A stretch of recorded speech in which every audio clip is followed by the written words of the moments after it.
The silence in our house had become a physical presence, a thick, heavy blanket that smothered sound and joy in equal measure. It had been 6 months since Mom's battle with cancer had ended in the quiet of a hospice room, and since then, my father, Robert, and I had been orbiting each other like two lonely, broken satellites. Our home in suburban Ohio, once filled with the scent of her lavender perfume and the constant, gentle hum of her laughter, was now a museum of memories we were both too afraid to touch. I was 24, working an entry-level marketing job and trying to figure out how to be an adult without my primary guide. Dad, at 58, seemed to have aged a decade in half a year.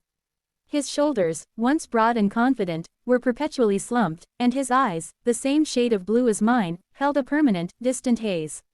We went through the motions: work, dinners of takeout or simple pasta, evenings spent in separate rooms with the TV murmuring as a poor substitute for conversation.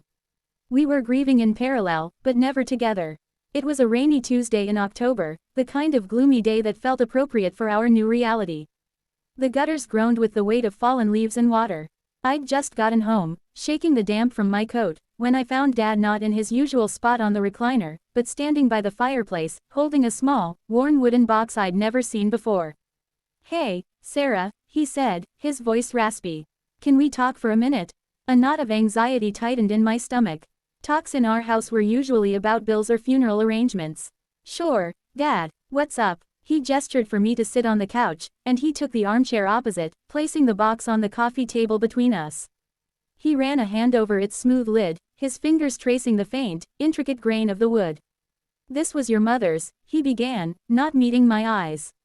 "She gave it to me a few weeks before she passed. She made me promise not to open it until I was ready. Until I felt like I could move forward." I stared at the box. It looked old, maybe even antique, with a small, brass clasp holding it shut.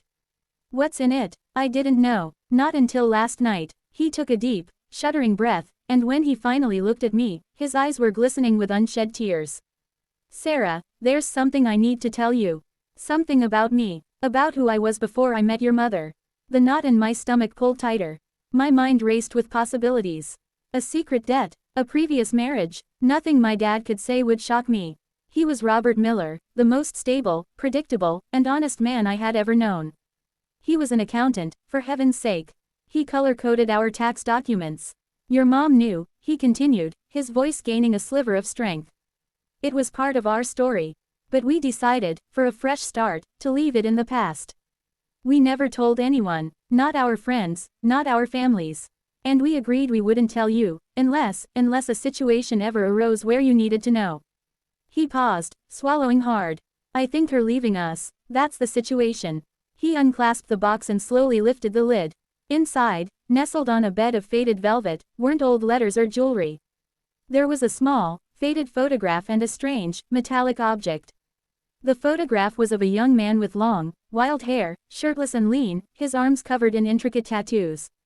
He was holding a guitar, his head thrown back in mid-laugh against a backdrop of a massive, cheering crowd. It took me a full 10 seconds to realize I was looking at my father. My brain short-circuited. The man in the picture was a stranger. He was fierce, untamed, and radiating a raw, rock-and-roll energy that was the complete antithesis of the man sitting before me in his beige cardigan and sensible slacks. What is this?" I stammered, picking up the photo. My fingers trembled. "That," Dad said softly, "was Johnny Steele." The name hung in the air, absurd and unbelievable. He then picked up the metallic object. It was a guitar pick, but not a normal one.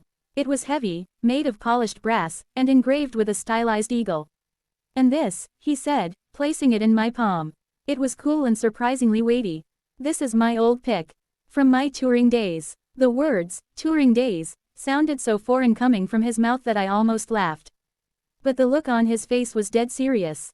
"I don't understand," I whispered, my world tilting on its axis. You're an accountant." "I am now," he said, a faint, sad smile touching his lips. "But from the time I was 18 until I was 28, I was the lead guitarist for a band called Riot Act. We weren't just a garage band, Sarah. We were big. We had a platinum record, 2 world tours. We opened for Judas Priest, for Def Leppard." My jaw literally dropped. I stared at the photo, then at my dad, then back at the photo. The bone structure was the same.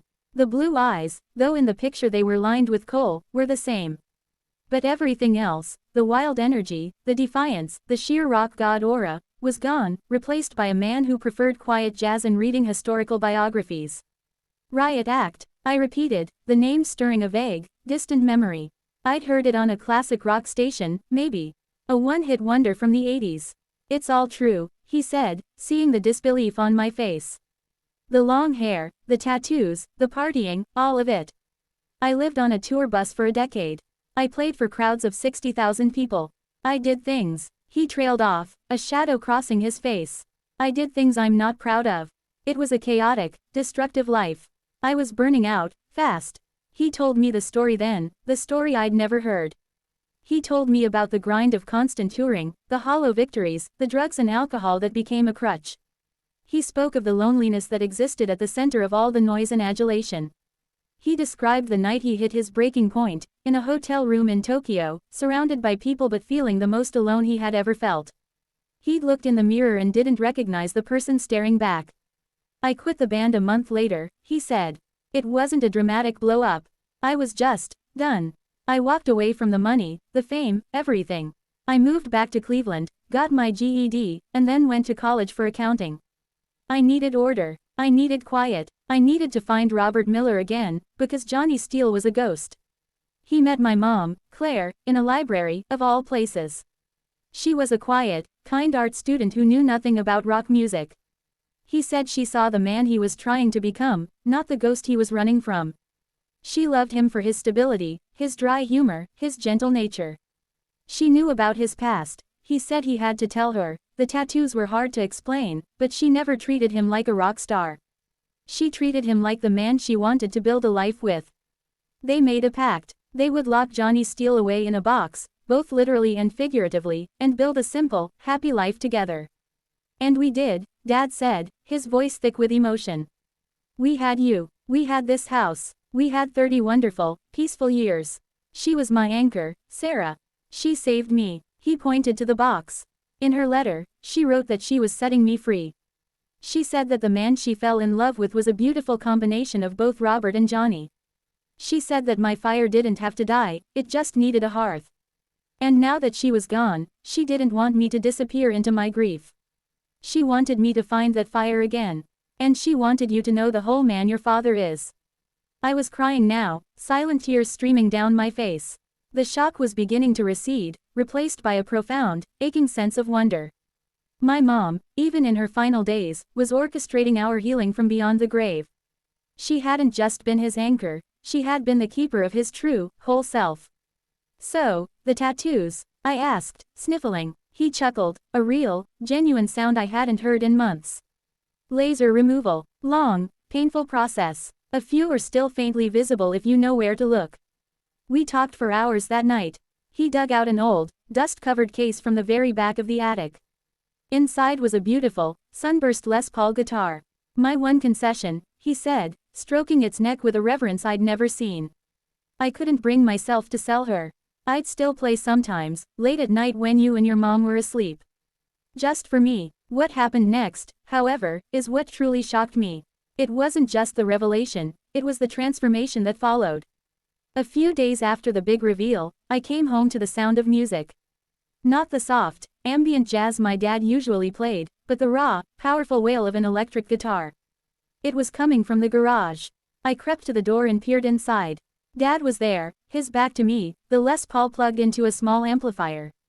He was playing, his fingers flying over the frets with a muscle memory that defied 25 years of silence. The sound was incredible, a complex, soulful riff that was both sad and fiercely alive. He wasn't just playing notes, he was pouring every ounce of his grief, his love, his entire history into that guitar. He finished and turned around, startled to see me. His face was flushed, his eyes bright. That was, Dad, that was amazing, I breathed. He smiled, a little shyly. Like riding a bike. A very loud, very expensive bike. That became our new ritual. After work, we'd go out to the garage. He'd play, and I'd listen. He started teaching me a few chords on an old acoustic he dug up. The silence in our house was slowly being filled with music. It was a different kind of quiet now, a comfortable, shared one, punctuated by the sounds of our rebuilding. About a month later, I was scrolling through YouTube, watching covers of some of the songs Dad had told me were riot acts. The algorithm, in its infinite wisdom, suggested a video titled, "Where Are They Now?" 80s Metal One-Hit Wonders. Curiosity piqued, I clicked on it. The host was a guy in his 30s with a channel dedicated to lost music legends. He spent a few minutes on Riot Act, playing a clip of their big hit, Midline Smash.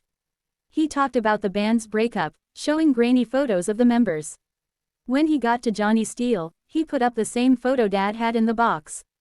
And the most mysterious of all was their lead guitarist, the legendary Johnny Steele, the host said. He just vanished after the band split. No interviews, no comebacks. Rumor has it he died of an overdose, but others say he became a monk in Tibet. The truth is, nobody knows. He's the great lost guitar hero of the 80s hair metal scene. I burst out laughing. A monk in Tibet. I showed the video to Dad. He watched it, a strange look on his face, part amusement, part something else. Nostalgia, maybe. They think I'm a monk, he said, shaking his head in disbelief. We should tell them you're an accountant, I joked. That would blow their minds even more. But the video planted a seed. That weekend, I convinced Dad to let me film him playing. Just on my phone. He was hesitant, but he agreed. We set up in the garage, and he played a beautiful, intricate instrumental piece he said he'd written for my mom when they were dating. I uploaded it to a new, anonymous YouTube channel I created, called The Garage Sessions, with no identifying information. It was just for us, a digital record of his reawakening. I forgot about it for a week. When I finally checked the channel, my eyes nearly popped out of my head. The video had 50,000 views. The comments section was going insane. This is insane phrasing, who is this guy? Sounds like a lost Satriani track. That tone, that feel, this is no amateur. The legend of Johnny Steele continues, could it be? Someone had recognized his playing. The internet, in its terrifying efficiency, had done its thing. A few guitar forum sleuths had analyzed his technique, the slight glimpse of his hands, the unique phrasing, and connected it to old Riot Act bootlegs. The rumor mill went into overdrive. Then, the email came. It was sent to the generic account I'd set up for the channel. Dear Sir or Madam, my name is Marcus Thorne. I am the manager for the band, Steel Prophet. We are currently headlining the Legends of Rock tour this summer. Our lead guitarist, Axel Black, has had to abruptly leave the tour for personal reasons. We are in a bind. A colleague of mine saw your video and believes, as do I, that the guitarist is the long-lost Johnny Steele. If this is indeed the case, and if there is any possibility he would be interested in discussing a temporary position for the duration of the tour, please contact me immediately. The offer is serious and the compensation will be substantial. I read the email 5 times, my heart hammering against my ribs. I showed it to Dad. He read it, his face pale. He handed the phone back to me without a word and walked into the backyard. I thought that was the end of it. Of course it was. He was 68 years old, for goodness sake. He couldn't go on a rock tour. It was absurd, but he didn't say no. For 2 days, he was quiet, pensive. He'd pick up the Les Paul, strum a few chords, and put it down. He'd stare at my mom's picture on the mantelpiece. I could see the war raging inside him. On the 3rd day, he found me in the kitchen. I talked to Marcus, he said simply. You what? I called him. We had a long talk. He's sending over the setlist and the contract. Dad, are you serious? He looked at me, and for the first time since Mom died, I saw a flicker of the young man from the photograph. A spark of adventure. Your mother's letter, he said. She told me to live. Not just exist. To show you that it's never too late to reclaim a part of yourself you thought was lost. What kind of example am I setting if I let fear stop me now? The next few weeks were a whirlwind. Dad, with my help, negotiated a contract. He started practicing for hours every day, relearning not only the Riot Act songs but also the classic hits of Steel Prophet. The garage was now a full-time rehearsal space. We bought noise-canceling headphones for the neighbors. The news broke on a major rock news site. Johnny Steele, legendary guitarist, ends 25-year hiatus to join Steel Prophet tour. The music world went nuts. Our quiet suburban street was suddenly besieged by a couple of news vans and curious fans. Dad handled it with a calm dignity that was a bizarre mix of Robert Miller and Johnny Steele. The day he left for tour rehearsals was one of the most surreal of my life. I helped him pack his suitcase, his sensible sweaters and slacks alongside new, black jeans and a few band t-shirts. He hugged me tight at the airport. I love you, Sarah. Thank you for everything. Go be a rock star, Dad, I whispered, tears in my eyes. Just don't do any drugs they offer you. He laughed, a loud, free sound that turned a few heads. Don't worry, I'll stick to sparkling water. I flew out to see his first show in Chicago. The venue was a massive arena, buzzing with 20,000 excited fans. I had a backstage pass, feeling completely out of place amidst the roadies and band members. Dad, now dressed in dark jeans and a simple black shirt, his gray hair pulled back in a neat ponytail, looked nervous but calm. When Steel Prophet took the stage, the roar of the crowd was deafening. They played a few of their own songs, and the crowd loved it. Then, the lead singer, a burly man with a voice like gravel, stepped to the microphone. All right, Chicago, you've probably heard the rumors. Well, they're all true. Tonight, for the first time in 25 years, we are honored to share the stage with a true guitar god. Give it up for Johnny Steele. The opening riff of Midline Smash exploded from the speakers, and my dad stepped onto the stage. The spotlight hit him. For a moment, he was just a 68-year-old man with a guitar. Then, he launched into the solo. And he transformed. It was like watching a chrysalis break open. The shy, grieving accountant melted away, and in his place stood a confident, powerful musician. He owned the stage. He moved with a grace and authority I'd only ever seen in that one old photograph. He wasn't trying to be the young Johnny Steele, he was something new, something better. He was Robert Miller and Johnny Steele, fused together by time, loss, and love. The crowd went absolutely wild. I stood there in the wings, tears streaming down my face, not of sadness, but of overwhelming pride and awe. My mom's final gift wasn't just a secret, it was a resurrection. She had given my father back to himself, and in doing so, she had given me back my father, too, not the broken man he had been, but the whole, complete, and unexpectedly magnificent man he was always meant to be. The shock wasn't the secret he shared. The shock was what happened next. He chose to live. And in that choice, he taught me that our stories are never truly over, that the most unexpected chapters can be the most beautiful, and that love, even from beyond, has the power to set us free. The quiet man I knew was gone, replaced not by a ghost, but by a legend who had finally come home to himself, and in the roaring approval of 20,000 strangers, I heard the echoes of my mother's joyful, approving laughter.